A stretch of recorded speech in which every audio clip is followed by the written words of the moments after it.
കൃഷ്ണ ഗുരുവായൂരപ്പ. നമുക്കിപ്പോൾ ഗുരുവായൂർ ഏകാദശി വരികയാണല്ലോ.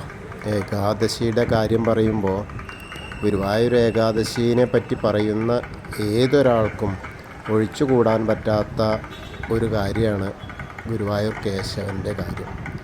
ആ വിഷ്ണുപാദം പൂകിയതിൻ്റെ പ്രത്യേകത പറയാതെ ആ ഏകാദശിയുടെ കാര്യം പൂർണ്ണമാവില്ല.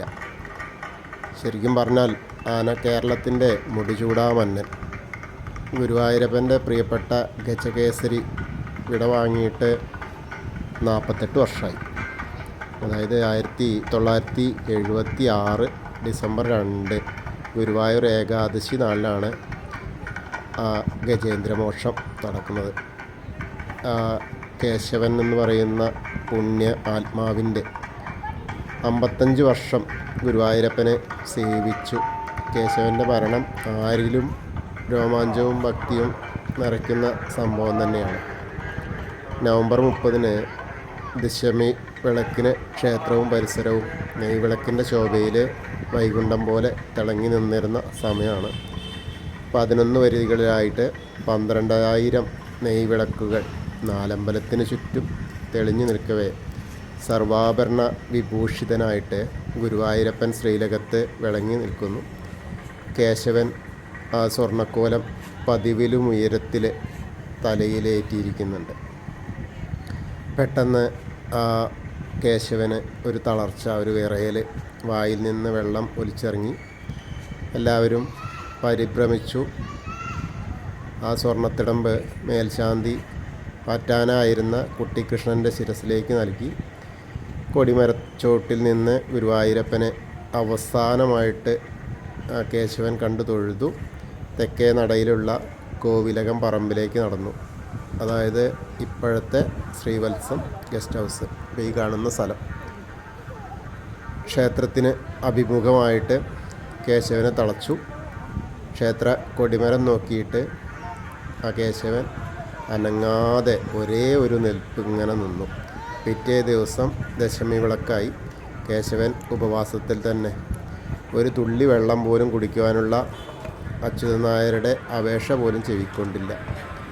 പ്രശസ്ത ആന ചികിത്സകർ വന്നു ചികിത്സകൾ നടത്തി നോക്കി. പക്ഷേ വൈകുന്നേരം ക്ഷേത്രം മണിക്കിണറ്റിൽ നിന്നും കൊണ്ടുവന്ന ജലം ഉപയോഗിച്ച് കൈകാലുകളും ശിരസ്സൊക്കെ കഴുകി ക്ഷേത്രം കൊടിമരം നോക്കി പലതവണ തുമ്പിക്കൈ ഉയർത്തിയിട്ട് കേശവൻ പ്രണമിച്ചു.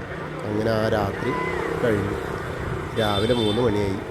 ഏകദേശി പുലരിയായി. ക്ഷേത്രം ഉച്ചഭാഷിണിയിൽ നിന്നും ലീലയുടെ മാന്ത്രിക നാദത്തിൽ മേൽപ്പത്തൂർ ഏകാദശി നാളിൽ ഭഗവാനെ ദർശിച്ചെഴുതിയ നാരായണീയത്തിലെ അഗ്രേ പശ്യാമി തേജോ നിവിടതരകളായ വലീലോപനീയം എന്നാരംഭിക്കുന്ന കേശാദിപാദം ഉയർന്നു കേട്ടു. ശംഖനാദത്തിൻ്റെയും ഇടയ്ക്കിടയുടെയും ആ മണിയുടെ ശബ്ദത്തിൻ്റെയും അകമ്പടിയോടെ ഭൂലോക വൈകുണ്ഠ നട തുറന്നു. ആ സമയം ഗുരുവായൂർ കേശവൻ തൻ്റെ മുൻകാലുകൾ നീട്ടിവെച്ച് കൊമ്പുകൾ നിലത്ത് കുത്തി തുമ്പൈക്കൈ നീട്ടിവെച്ച് ഗുരുവായൂർ ക്ഷേത്ര കൊടിമരം നോക്കി തെക്ക് വിടക്കായി നമസ്കരിച്ച് കിടന്ന് അന്ത്യശ്വാസം വലിച്ചു. അന്ന് അതാണ് ഏറ്റവും മഹത്തരമായ ഒരു ആനയായി ജനിച്ചാൽ കേശവനായി ജനിക്കണം എന്ന് പറയുന്നത്. എല്ലാവരും ആ കേശവൻ്റെ ഇതന്നത്തെ ഒരു മാധ്യമത്തിൽ വന്ന വാർത്തയാണ്. ആ കേശവൻ്റെ മുറിച്ചു മാറ്റിയ 2 കൊമ്പുകളാണ് ആ പൊന്നിൻ്റെ കെട്ടിയിട്ടാണെന്ന് ആ കിഴക്കേ നടയിൽ കൊടിമരച്ചോട്ടിൽ നിന്ന് നാലമ്പലത്തേക്ക് പ്രവേശിക്കുന്ന വാതിൽ മുകളിൽ പ്രദർശിപ്പിച്ചിരിക്കുന്നു. ആ വലിയ കൊമ്പുകൾ കാണുന്ന ആർക്കും കേശവനെ ഒന്നും നനയ്ക്കാതിരിക്കാൻ കഴിയില്ല.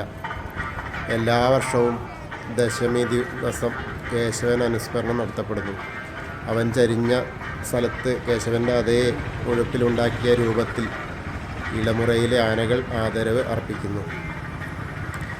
നിഷ്കാമ ഭക്തിയോടെ തന്നെ ഭജിച്ച ആ മിണ്ടാപ്രാണിക്ക് വരെ മോക്ഷം നൽകിയ ഭഗവാനാണ് ഗുരുവായൂരപ്പ ശരണം. അതിനുശേഷം ഗുരുവായൂരപ്പൻ്റെ ചരിച്ച സ്ഥലം മാത്രമാണത്. പക്ഷേ അകമലയിലാണ് കൊണ്ടുപോയിട്ട് അടക്കം ചെയ്തിട്ടുള്ളത്. അവിടെ വെച്ചിട്ടാണ് ഹരേ കൃഷ്ണ. ഗുരുവായൂർ